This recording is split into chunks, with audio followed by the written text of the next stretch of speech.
नमस्कार। आप सभी का स्वागत है। आज हम लोग जैन धर्म के बारे में सामान्य चर्चा करेंगे जो बहुत ही उपयोगी है। आइए हम लोग जैन धर्म से संबंधित विषयों पर चर्चा करते हैं। जी, 6ठी शताब्दी ईसा पूर्व में बढ़ते हुए ब्राह्मणों के प्रभाव एवं वर्ण व्यवस्था की जटिलता के विरुद्ध अनेक आंदोलन छेड़े गए, जिनके परिणामस्वरूप जैन और बौद्ध धर्मों का उदय हुआ।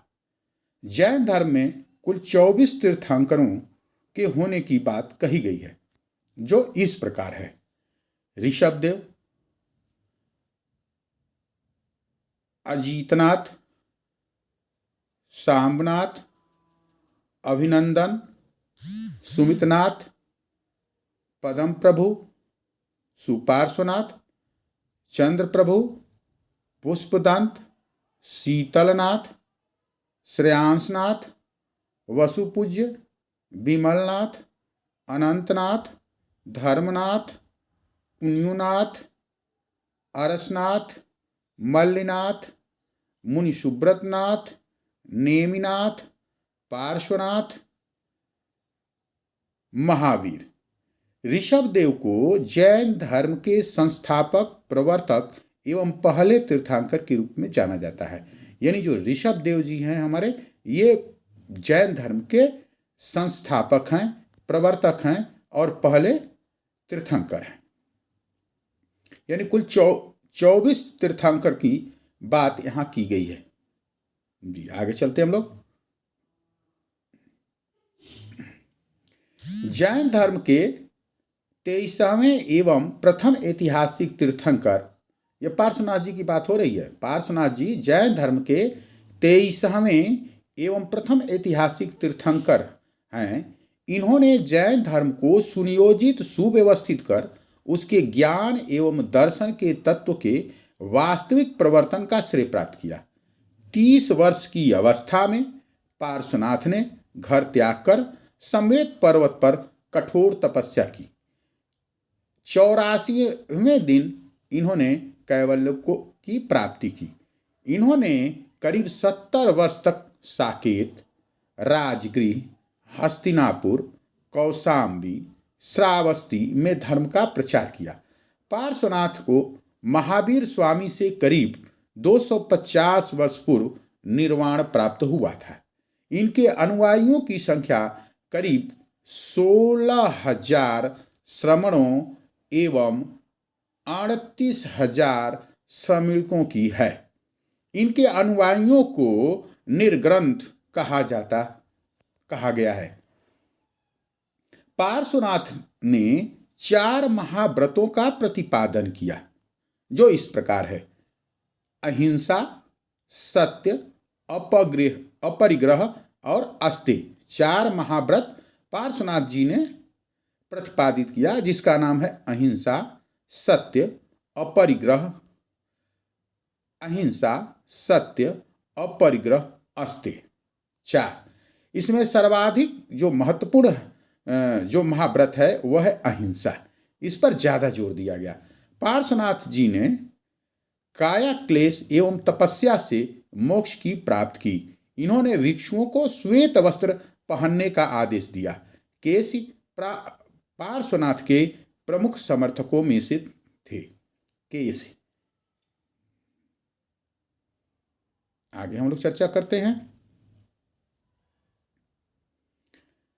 महावीर स्वामी के बारे में। हम लोग चर्चा करेंगे आगे। आइए चलते हैं। महावीर स्वामी जैनियों के 24वें तीर्थंकर, याद रखिएगा, 24वें तीर्थंकर एवं जैन धर्म के वास्तविक संस्थापक के रूप में महावीर स्वामी जाने जाते हैं। इनका जन्म 599 ईसा पूर्व वैशाली के निकट कुंड ग्राम में हुआ। वर्ण के क्षत्रिय और जाति के ज्ञात्रिक थे। इनके पिता सिद्धार्थ वज्र संघ के प्रमुख सदस्य थे। इनकी माता त्रिशला अथवा विदेह दत्ता वैशाली के लिच्छवी कुल के प्रमुख चेटक की बहन थी। महावीर का विवाह कुंडीय गोत्र की कन्या यशोदा के साथ हुआ। कालांतर में एक पुत्री के पिता बने, जिसकी शादी जामाली नाम के क्षत्रिय से हुआ। महावीर ने 30 वर्ष की अवस्था में बड़े भाई नंदिवर्धन की आज्ञा लेकर घर को त्याग दिया। घर को इन्होंने त्याग दिया। घर त्यागने के बाद स्वामी जी सन्यासी यानी यति हो गए। 13 महीने के उपरांत महावीर पूर्णतया वस्त्र त्याग कर नंगे रहने लगे। इस प्रकार 12 वर्ष तक लगातार कठोर तपस्या की और साधना के बाद 42 वर्ष की अवस्था में महावीर को जुम्भिक ग्राम के समीप ऋजुपालिका नदी के किनारे एक साल के वृक्ष के नीचे कैवल्य प्राप्त हुआ। कैवल्य यानी ज्ञान प्राप्त हुआ। इनको कैवल्य प्राप्त होने के बाद महावीर स्वामी को केवलिन, जिन विजेता, आर्य योग्य और निर्गंध माने बंधन से रहित जैसी उपाधियों से इन्हें नवाजा गया। इनको यह उपाधियां दी गई। कौन कौन सी? कैवल्य को प्राप्त हुए तो केवलिन, जिन जिसको कहते हैं विजेता, आर्य माने योग्य और निर्गंध। निर्गंध मतलब ये किसी भी बंधन में नहीं है। ऐसी उपाधियों से इनको सम्मानित किया गया, इनको पुकारा गया। जी आगे चलते हैं हम लोग।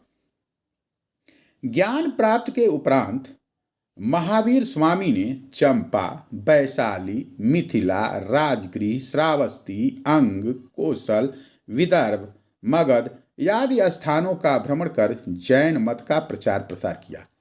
30 वर्ष तक लगातार जैन मत का प्रचार करने के बाद 72 वर्ष की आयु में यानी 527 ईसा पूर्व राजगृह के समीप पावा नामक स्थान पर निर्वाण प्राप्त किया। मल्ल राजा शस्तिपाल के राजप्रसाद में महावीर स्वामी को निर्वाण प्राप्त हुआ। अपने पूर्वगामी तीर्थंकर पार्श्वनाथ द्वारा दिए गए 4 महाव्रतों में महावीर ने 5वां व्रत ब्रह्मचर्य को जोड़ा। यानी 4 व्रत पहले के, एक व्रत उन्होंने जोड़ा ब्रह्मचर्य को। आइए हम लोग चर्चा करते हैं आगे।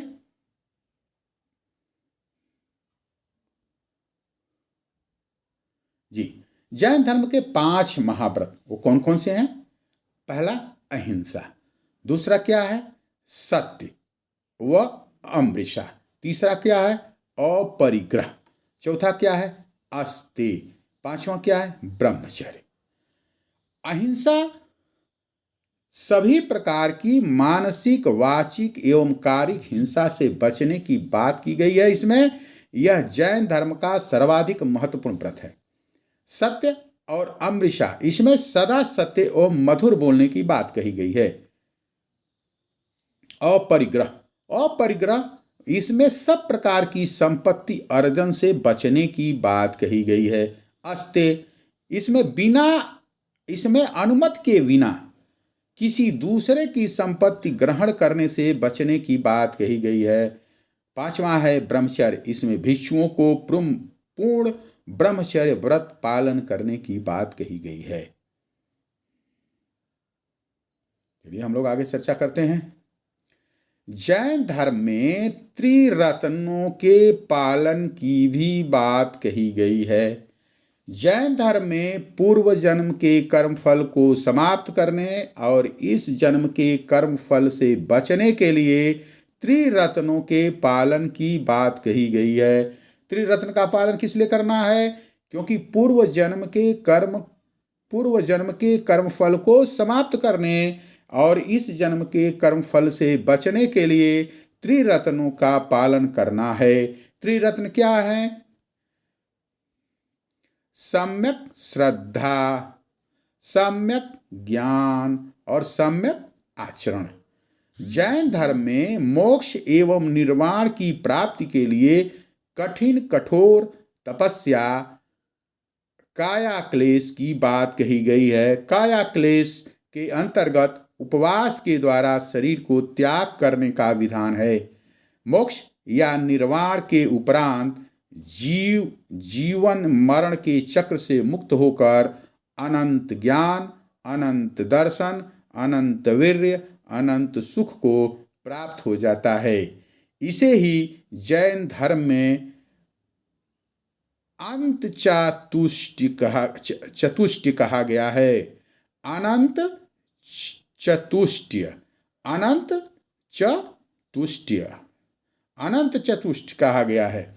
पार्श्वनाथ वस्त्र धारण के समर्थक थे, जबकि महावीर स्वामी वस्त्र त्याग कर पूर्णतः नग्न रहने की बात करते थे। चलिए आगे चलते हैं, हम लोग चर्चा करते हैं।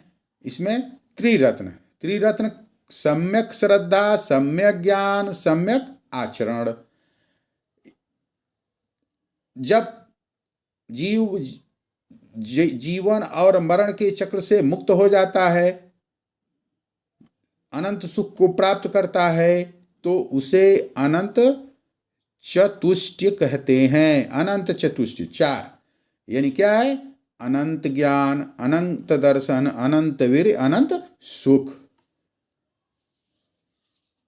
पार्श्वनाथ जी वस्त्र धारण के समर्थक थे। महावीर स्वामी जी पूर्णतः वस्त्र त्याग करने के समर्थक थे, बात करते थे। उन्होंने पूरे समय अपने जो है वस्त्र धारण नहीं किया। जी चलते हैं आगे, हम लोग चर्चा करते हैं। स्यादवाद, जैन धर्म में स्यादवाद है।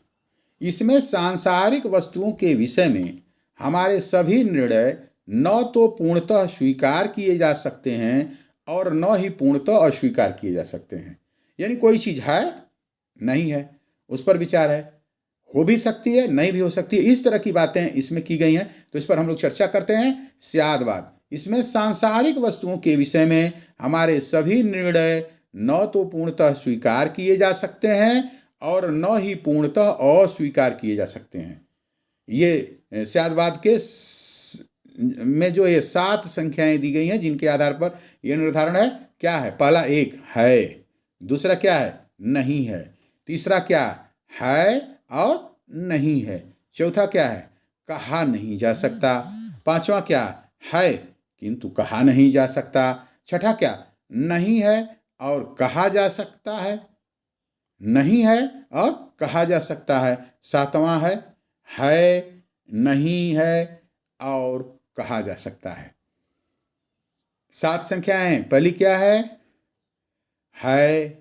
दूसरी क्या है? नहीं है, तीसरी क्या है और नहीं है, चौथी क्या है? कहा नहीं जा सकता, पांचवी की क्या है किंतु कहा नहीं जा सकता, छठा क्या है? नहीं है और कहा जा सकता है, एवं सातवां है नहीं है। सातवां क्या है? नहीं है और कहा जा सकता है। स्यादवाद को सप्तभंगी एवं अनेकांतवाद भी कहते हैं। महावीर स्वामी ने यज्ञ और वेद की प्रामाणिकता को स्वीकार नहीं किया। महावीर स्वामी की मृत्यु के करीब 200 साल बाद जैन धर्म 2 भागों में विभाजित हो गया, श्वेतांबर और दिगंबर। चलिए आगे चलते हैं। 4वीं शताब्दी ईसा पूर्व में मगध में 12 वर्षों तक भयंकर अकाल पड़ा। इसमें भद्रबाहु अपने शिष्य के साथ कर्नाटक चले गए, स्थूलबाहु अपने शिष्यों के साथ मगध में ही रह गए। अकाल खत्म होने के बाद जब भद्रबाहु मगध लौटा तो उसे श्वेतांबर अर्थात श्वेत वस्त्र धारण करने वाला कहा गया और स्थूलबाहु एवं उनके अनुयायियों को दिगंबर कहा जाने लगा। जैन धर्म के समर्थक राजाओं में उदयन, बिंबिसार, अजातशत्रु, चंद्रगुप्त मौर्य, बिंदुसार, खारवेल का जिक्र मिलता है। इस धर्म के प्रधान केंद्र के रूप में मथुरा एवं उज्जैन का उल्लेख मिलता है।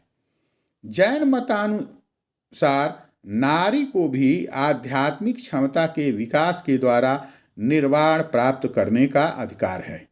महावीर स्वामी स्त्री के संघ में प्रवेश के समर्थक थे। धन्यवाद। हम लोगों ने जैन धर्म पर एक सामान्य चर्चा की। अब इसके दूसरे भाग में और भी विस्तार से चर्चा की जाएगी। जी धन्यवाद। आप सभी को बहुत बहुत धन्यवाद।